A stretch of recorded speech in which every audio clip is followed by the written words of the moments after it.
Sophomore Nathan Lio has been learning to fly planes for 2 years at the WAir Aviation school and is currently working towards his private pilot license, which he'll get when he turns 17.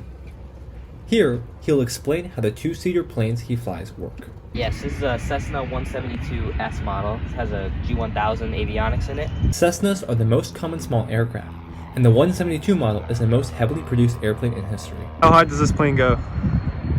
We could go anywhere from like 1,000 feet cruising to like 10,000 really. Here, Nathan gives us a rundown of the Cessna's controls. Inside the cockpit, this is the yoke. So the yoke of the plane is going to be like primarily responsible for the steering. So left and right would roll the plane left and right, pulling it back and forward. That would pitch the plane up or down. And then the pedals on the floor, that's going to be controlling the yaw of the plane, so left and right. Here's your throttle, so that's like the gas pedal in a car, and then your mixture, which is fuel-air ratio, which you need to tune depending on how high you're flying, and also if you're on the ground or in the air.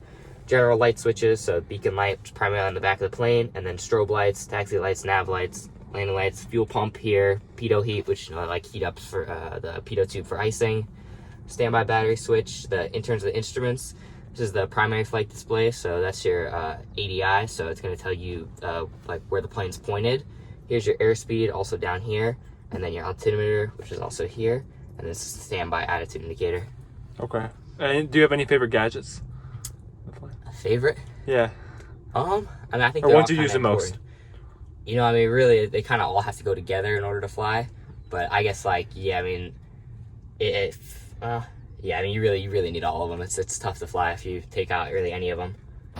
And for Nathan, learning to fly has been a very smooth process, except for one scary moment. There was one experience when I was flying with my friend and his instructor, and somebody had accidentally, it's not on this plane, but they had essentially accidentally muted the pilot talking. So my friend flying was the only one that could hear or make any of the radio communications.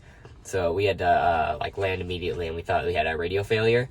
But in the end, it turns out my flight instructor just accidentally flipped the switch. For Nathan, learning to fly a Cessna high up in the sky has felt perfectly natural and marked the beginning of his journey to become a professional airliner pilot.